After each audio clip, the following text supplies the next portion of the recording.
What's up, you guys? I hope you're doing well. I am in my second week of shifting my schedule to film before work, and I'm loving it. It's so great. I've been able to go to bed earlier and get up earlier, and even those couple of extra hours in the day serve me like beyond measure. It's so crazy how much I can get done during that extra time. So super grateful that has been continuing, and I've been able to be on top of that, so thank God. All right, so let's get into our weekly anchor message. This is going to be basically our spiritual assignments and the themes of the week specifically that we're working with. So out of the Wild Unknown Archetypes deck, we've got the card Venom showing up first, followed by the Maiden, and followed by the Lover.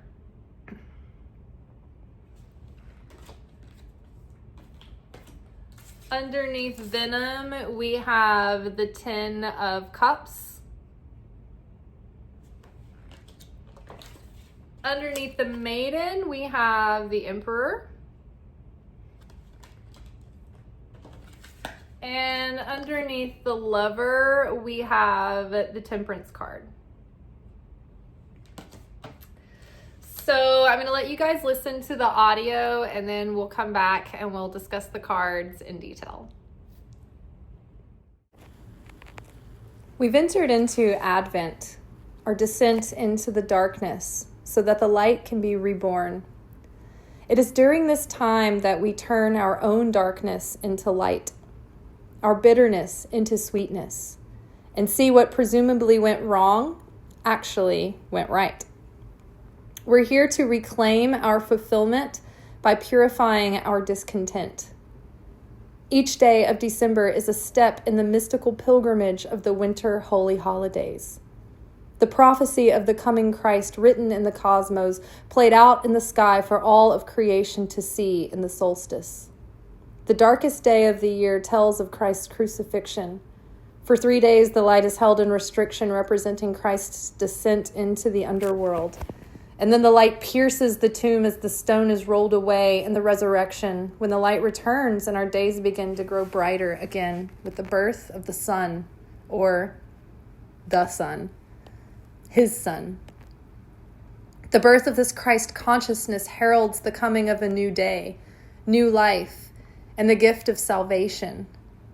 Throughout the days of Chanukah, we turn our bitterness into sweetness as we work to let go of guilt, shame, grudges, judgments, disappointment, sadness, and anger, choosing instead acceptance, forgiveness, certainty, trust, appreciation, triumph, perseverance, passion, and love.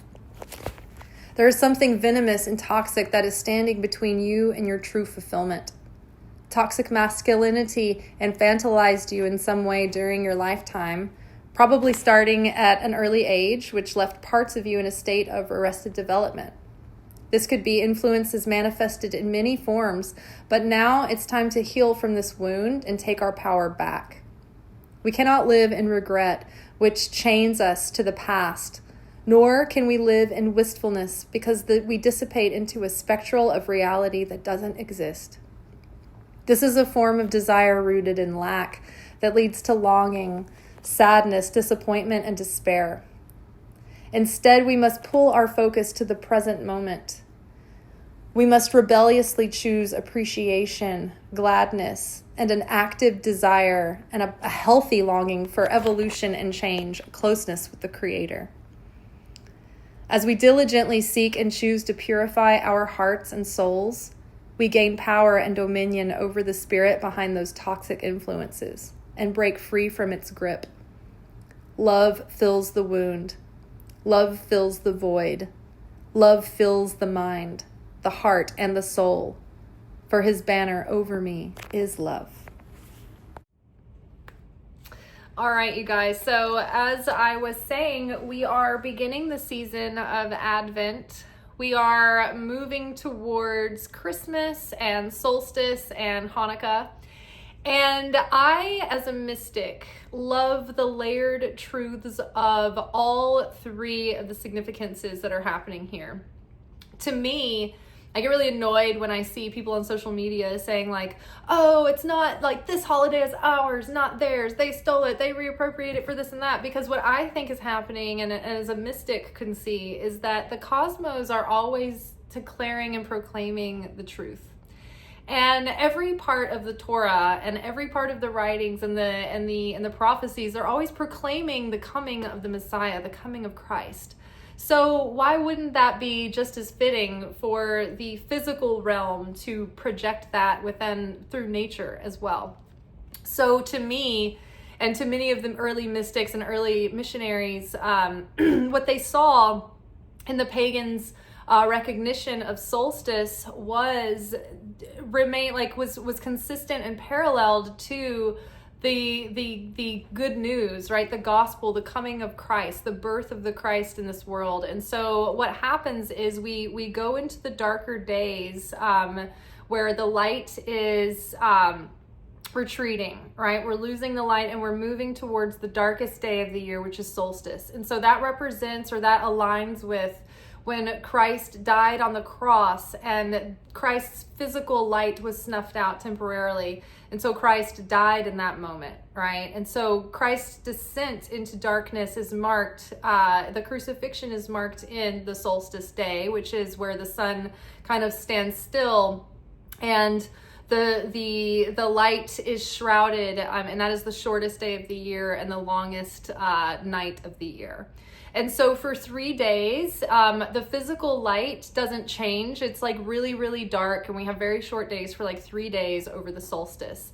And then it's like come Christmas morning, the light is brighter. Again, the quality of light is coming through brighter. The days are starting to grow longer again, very, very gradually, but the light is like piercing back through the veil once more, bringing the heralding of the birth of the Christ, or the moving back, the rolling back of the stone and opening of the tomb. Imagine if Christ rolled the stone away from the tomb from the inside when he's resurrecting.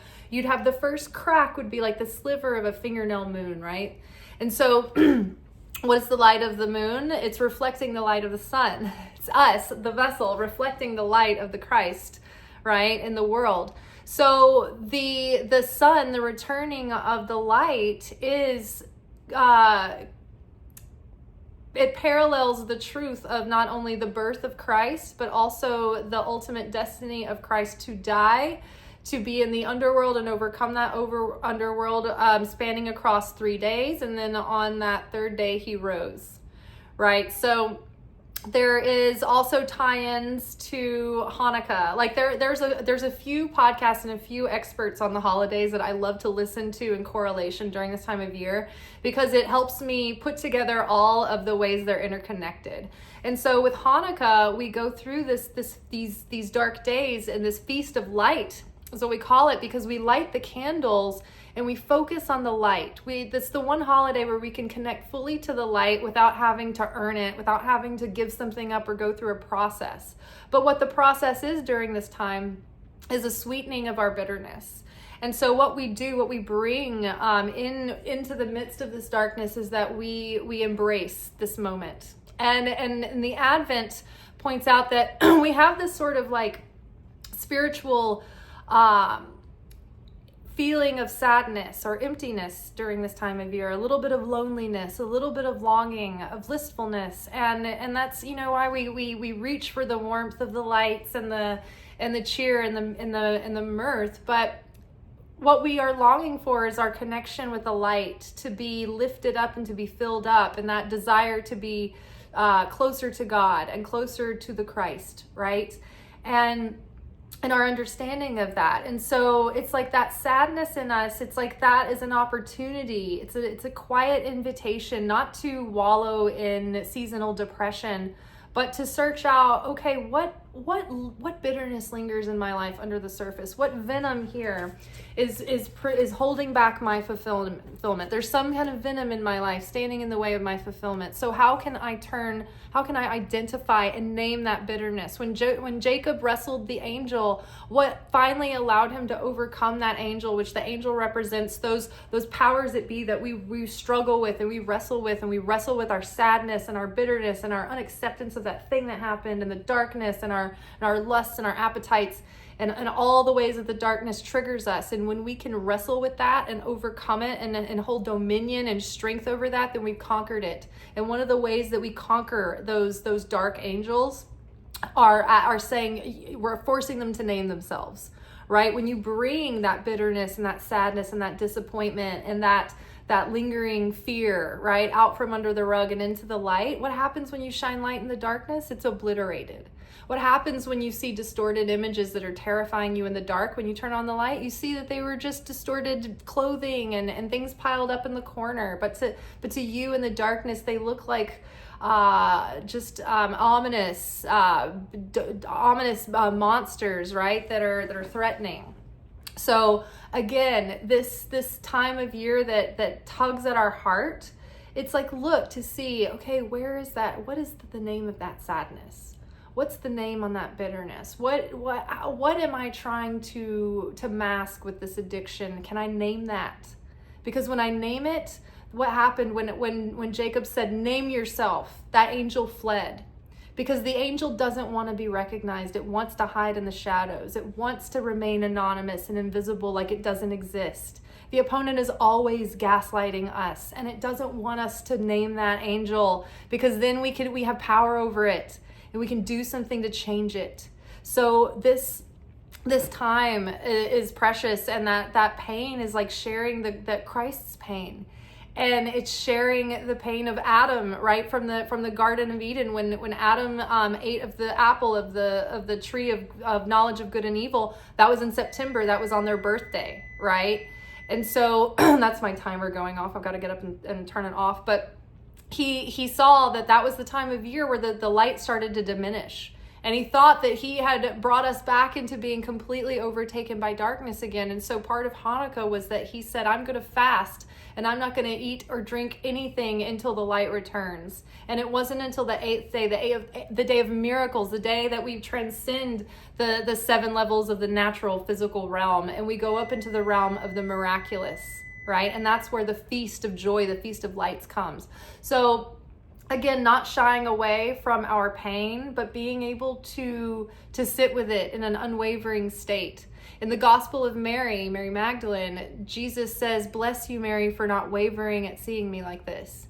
And it means that she was able to hold her focus, hold her vibration, hold her attention, hold that space with the Creator. The pain wasn't too much for her to shut down and turn away. She was able to have a threshold of pain to tolerate it in order to be in the presence of Christ after his crucifixion upon the resurrection. It wasn't too open and too tender and too soon. She let herself be in it because she wasn't afraid to feel the pain. What happens when people are afraid to be alone or afraid of silence? They avoid being alone with themselves, and they never have time to self-reflect. 1 second, I'm going to pause this and turn that timer off. Okay, so like a clue into maybe where this bitterness is manifesting. Where is this venom manifesting? And so what came to me when I saw the maiden paired with the emperor is the divine feminine has been oppressed and suppressed and tried to be controlled and diluted by the toxic masculine energy of control and power and dominance. And that has manifested itself not only societally, but in the systems and programming, but also within our relationships with men of authority or authority figures in general, or perhaps our fathers or our spiritual leaders and pastors and priests and whoever. But let's say, for instance, that you had an over-controlling father who wanted to shelter you, who wanted you to be infantilized, or a father who wanted to give you everything they had, so they crippled you with nepotism, right? And then you stayed in this maiden state of being the novice who goes into the dangerous forest, who doesn't know how to practice discernment and wisdom, who didn't cut the claws to take care of themselves, right? So they're in this toxic passive femininity where they're waiting on life to show up and give it to them, right? Let's drop it in my lap. I want it to be easy. I don't want to take responsibility for myself and become the woman of valor, the soul who grows up and wakes up and takes responsibility and takes ownership over their days and their consciousness and their good works in their hands, right? They're in the state of arrested development, right? So you don't have those same skills, or you don't have a healthy balance of masculine and feminine energy within yourself because you haven't had healthy archetypal representations of that, of being able to, tune inward and be in the creative, be in the receiving, be in the feminine, be in the intuitive state, and then also take action on that, right? And so if we had, say, an over-controlling father, or that right-wing type that wants to be the provider and is teaching you to be the provider, or over-giving to the son and doesn't teach the son to think and strategize and earn for themselves, right? You've crippled the bird. Now you're pushing them out of the nest and wondering why they can't fly, right? Because you've disabled them by enabling too much, right? You've sheltered, you've controlled, you've pacified, but you've not let them develop properly. And so then this stage of development is held in limbo and is in suspended animation until that process is activated within the individual for them to take ownership and sovereignty over their own life, right? So healing that father wound, healing that toxic masculine influence over your life, and separating yourself from it and not being controlled by it either way, and finding your own voice, your own wisdom, like getting through the maiden stage into the mother stage. When you look at the triple, right? The triple goddess of the maiden, the mother, and the crone. The maiden is curious and optimistic about life, but is also very gullible and very vulnerable. And that's where she falls into a lot of pitfalls and traps, right? And that's where her adventures eventually make her the mature, discerning, wise woman that she becomes. And this is not gender specific, but just for the sake of, conversation here, because we can all be that maiden, mother, and crone, men, women alike. So where are you now, moving out of that maiden state and taking on the powerful competence and capability of the queen, the mother, right? Where are you becoming the emperor of your own kingdom and taking control of your affairs and taking control and ownership of your consciousness and standing on business, right?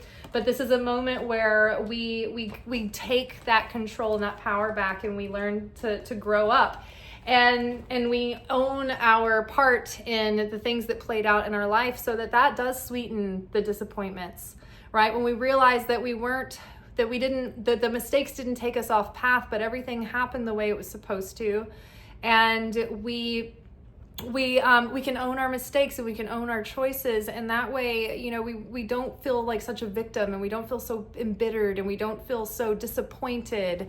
We can have those feelings, but then they don't own us, they don't control us. We can let them go and process them and grieve them and move on, right? And see them differently, right? See them as the things that sent you on the path that made you the unique individual that you are, and gave you the perspective that you had, and gave you the unique talents and gifts and understanding of the world. And so you're integrating those experiences, and you're integrating your spiritual awakening and the spiritual growth and the enlightenment and the effort that you're putting into it, and you're infusing all of those wounds and all of those gaps and all of those upsets and obstacles and failures. You're infusing them all with love, all with the light of God, all with the light of the redemption of Christ.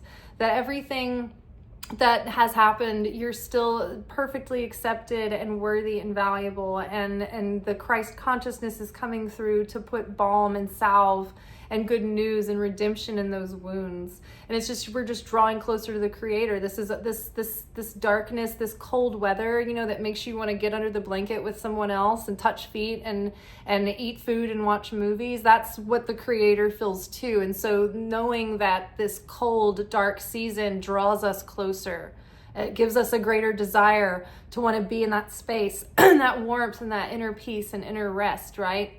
And so we celebrate the coming of the good news, the birth of Messiah, the escape from our suffering, the salvation, the redemption, right? Through new perspective, through forgiveness, through letting go of judgment and criticism and anger and all the things that keep us held down and weighed down and separate from our fulfillment. It's like, is it worth it? Why don't we just let it go? Why don't we just wash this clean and start fresh and start new and have a new beginning and choose temperance and acceptance and peace and unity moving forward and choose love, right? Choose to fill your mind and your heart and your soul and your spirit with love, and choose to fill your hands with love and do goodness for goodness sake. And so this time of year is like, we're not shying away from that darkness. In fact, we're going deeper into it. We're searching it out within ourselves. Hey, where am I angry? Where do I have wrath? Where do I have gluttony and lust and pride? And where do I have criticism? And where am I casting judgment and blame and keeping myself in a state of victimization and disempoweredness? Right? How am I casting that away and stepping into a new day? How am I coming out of my own tomb and resurrecting? How am I rolling away that stone and stepping into a new life, a new creature, someone who has lived and died and then come back to tell the tale again? All right, that is all for today, you guys. We will be back together tomorrow for our weekly manifestation oracle message. So until then, peace be with you. Ciao.